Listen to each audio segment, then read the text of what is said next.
$7 billion fishing industry is at risk. Yes.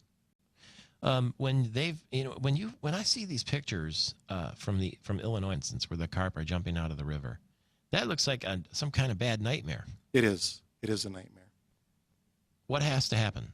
Well, what has to happen is number one, is keep up the vigilance of using testing, of watching for the Asian carp. Right now, there is no evidence at all of a self-sustaining population, a breeding population, or large numbers of Asian carp in the Great Lakes watershed.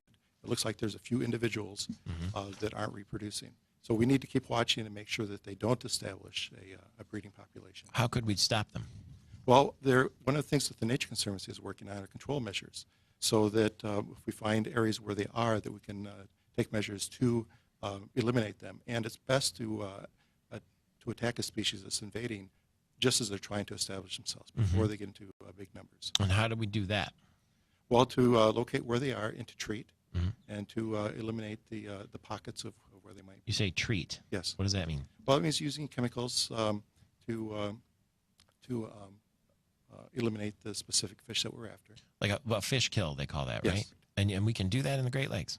Well, where they are now is we're trying to find them in bays, or in Lake Calumet, or in the Chicago area waterways. So identify the specific areas where they are. Go after. There was some talk very quickly about some sort of gate with the Chicago River that would keep the carp from coming into Lake Michigan.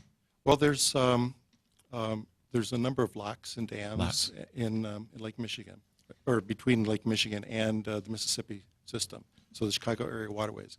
So there may be ways to work with treating and keeping the Asian carp out that way. There is an electrical barrier that's in place, which is designed to keep fish from coming up from the Mississippi system into Lake Michigan. So that's a barrier right now that the federal government's funding to keep Asian carp out.